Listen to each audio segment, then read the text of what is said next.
Welcome back to the Talk with Maynard podcast, the podcast about motivation, awareness, disabilities, world problems, and cars. This week, we'll be discussing how toxic masculinity and other forces are ending car culture. Let's get straight to the discussion. Here's an article from Texas Monthly that sets the stage for exactly what we're talking about. This is word-for-word information from the Texas Monthly article about how a new apartment complex in Austin is shutting down one of the richest car traditions in Austin. A fleet of several dozen cars pulled into East Austin's Fiesta Grounds, or Chicano Park, as locals call it, on a recent weekend with booming of powerful stereo systems announcing their arrival.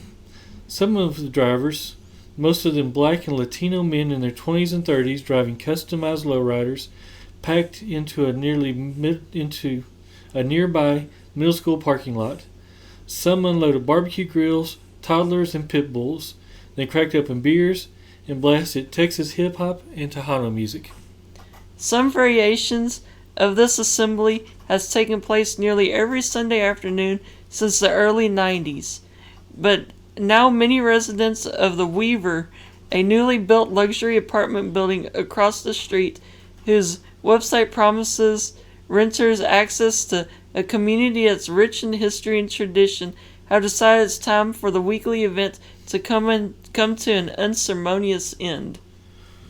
One particularly local tenant, a non-Hispanic white woman with short blonde hair who appeared to be in her 50s and refused to give her name, claimed that smoke from the tires was killing nearby trees and that traffic from the gathering would make it impossible for an ambulance to reach her in the event of a medical emergency, although two other roads to the apartment building remain accessible at all times. Another Weaver resident voiced more generalized criticism, calling the event a display of toxic masculinity. We're going to take a quick break, and we'll be back with the discussion after Guess That Car Sound.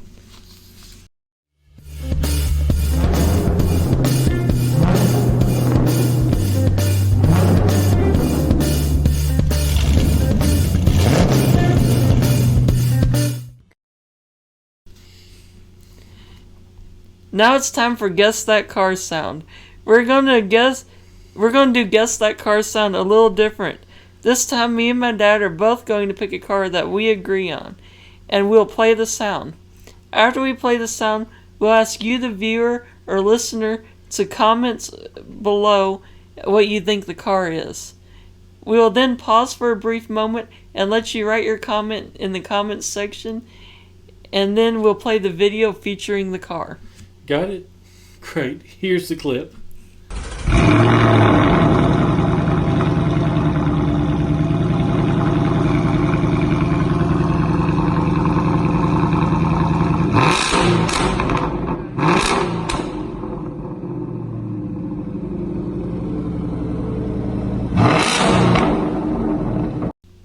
Now we'll pause for a brief moment while you comment on what you think the car sound is from.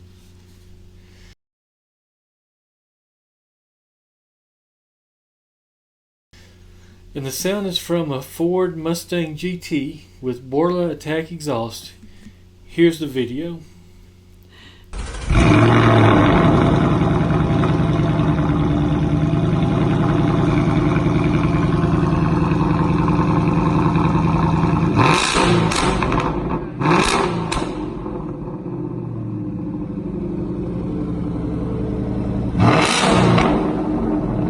That's it for Guess That Car Sound. Now let's get back to our discussion. Okay, we're back to discuss this kind of ridiculous issue that's going on in Austin.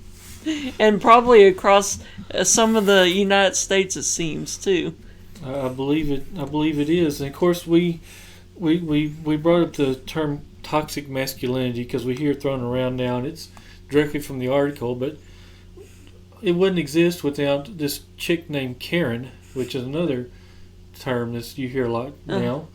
And Karen is just overly threatened by everything and seems to want everything to just be her way or the highway. And it's ridiculous. And we hear toxic masculinity and we get that idea.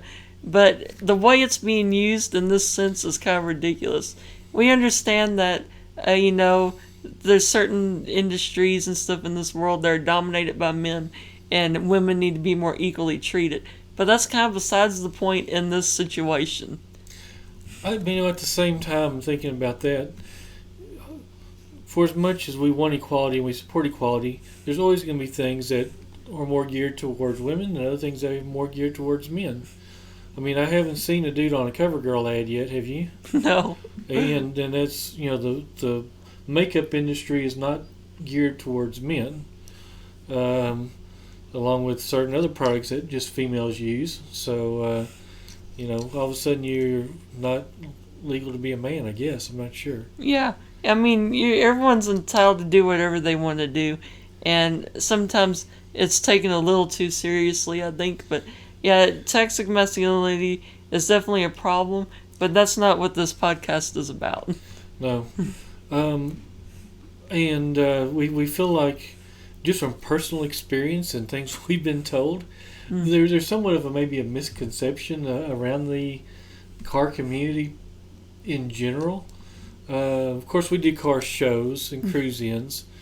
We've been told before about how is such a masculine thing, and feels like it's just a bunch of guys that are muscle-bound and I don't know, whatever. When really it's not. Testosterone filled. It's very family friendly. Mm-hmm. There's a lot of women involved. Lots of women. There's even shows on TV, women doing it. And I even on YouTube, I follow one YouTuber. Amelia Hartford. Amelia Hartford, yeah, she's a big car enthusiast. So girls are definitely in it. Channels right now. Yeah, one of the biggest channels on YouTube right now. And she's not the only female that has a YouTube car channel. And going back to what we see and what we experience at car shows, Cody's sister has been around it. She's not into cars too much and doing car shows, but she's been around it, and she said, it's not really a masculine thing. If it's anything, it's kind of a geeky thing. Yeah, it's kind of nerdy. The guys that are involved. not this... Not this, like Muscle Beach kind of a thing. That, all of us are car guys are dorks, big time. Yeah, that's what she said. She's so, but here it is, threatening this car gathering because this lady thinks that it's dangerous because a bunch of guys getting together and probably having a family event. You see how that talks about how they're grilling, barbecuing. They got toddlers. They got their dogs, pit bulls it says here, but I'm sure there's other dogs. And they're just getting together and having a good time like they've done for 30 years now. And I think some of this is racially involved too. These are Latinos and stuff getting together and doing this, and you got this blonde-haired white lady in her 50s just throwing a big fit about this whole scenario. Exactly. And this, I think on top of the toxic masculinity part of this is them moving into a neighborhood and trying to change things that have been there forever. Case in point, out in California, there's a racetrack that's famous. It's Laguna, right? Laguna Seca, yeah. Laguna Seca. The racetrack was by itself, and I don't know how recent it's been, but from a few years back, I guess, they built a subdivision close to it. Mm-hmm. And so now there's noise restrictions on the racetrack because of the subdivision that came in. Uh-huh. Well, the racetrack was there forever before the people moved the subdivision in and decided that it was too loud. Just think about that. A racetrack with sound restrictions. It's ridiculous. There's people that come out there with their race cars, and they have these special systems that they have to strap onto the back of their car that stick out all funny and stuff just to keep their race cars quiet. They were there first. They were there first. But somebody's moved in with money and decided that it's too loud. They should be conforming to what was there, not what was there conforming to them moving in. I read an article, a similar deal recently, and it's happening a lot. And it's not just a problem with the car community, which is what we're talking about. This is happening to people that are lower income, to poor people, where developers are moving in and are taking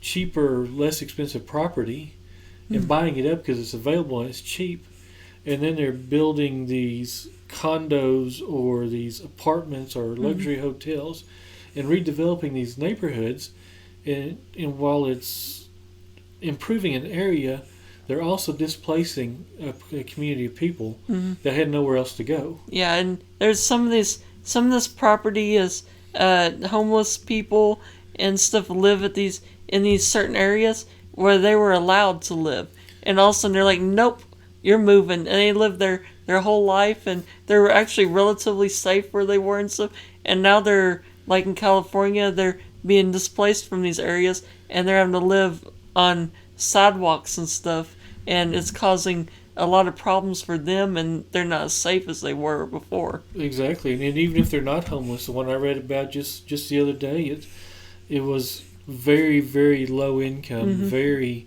budget. People that were well below the poverty line. They did have a roof over their head, and a very cheap rent. Now the place was not great. It was probably not real well maintained or clean, but they had a roof over their head. And because somebody with money wants to walk in and buy the property, destroy it, and put up something to make money, then these people don't have another place that they can afford to rent. So they went from being low-income housing to homeless and on the street. And it's funny talking about the Karen thing, too. There's people out there that just feel like things have to be just so perfect and no one can have fun.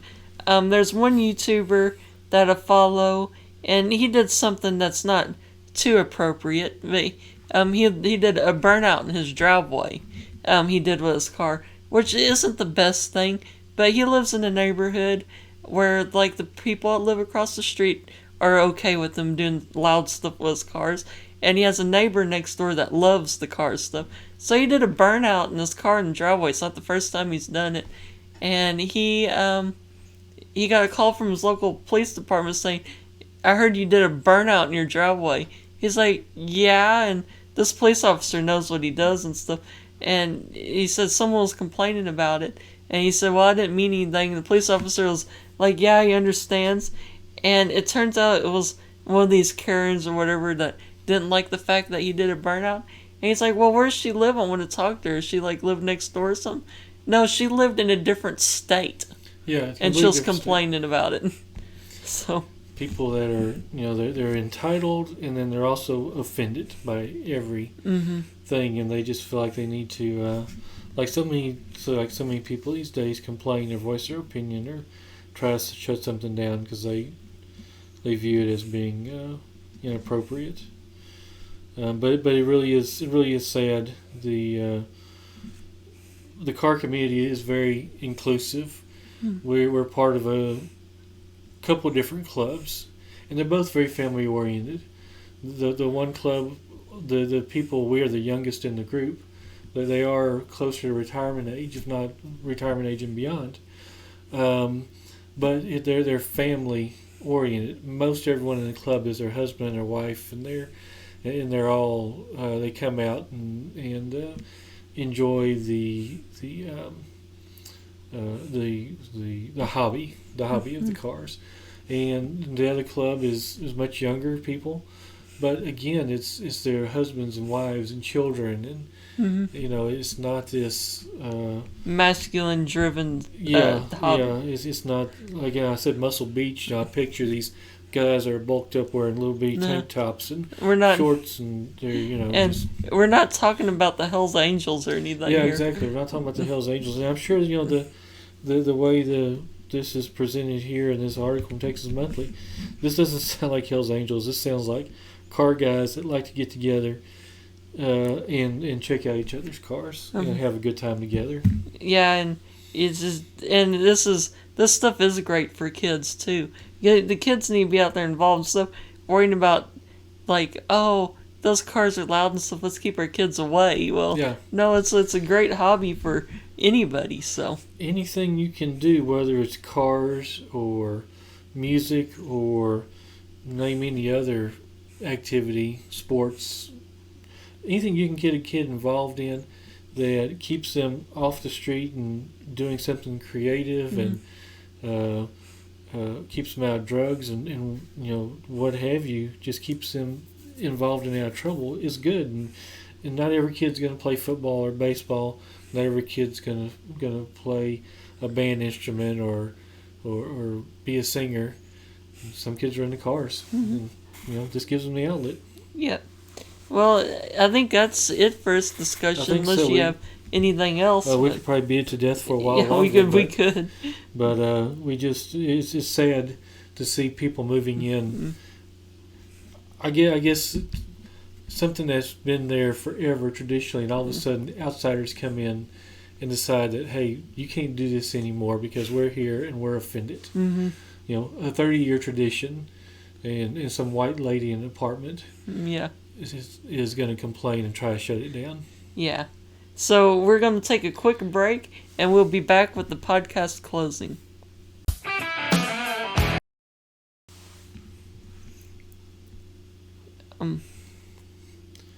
So that's all we have for you this time.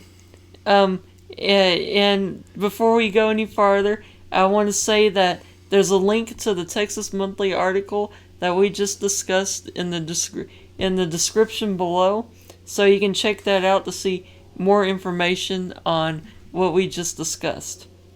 Be sure to follow us on Facebook at Project Maynard's Thing, on Instagram at Project Maynard's Thing, on YouTube by searching Project Maynard's Thing, and on Twitter at Project Maynard1. Also, this month is the month of Maynard's Thing. I'm trying to beat my Muscular Dystrophy Association money-raising goal, so you can visit the link to my website in the description below to donate and help me reach my goal and beat my previous goal. And all money, as Cody stated, does go to the Muscular Dystrophy Association. So that's all we have for you, and thank you for watching.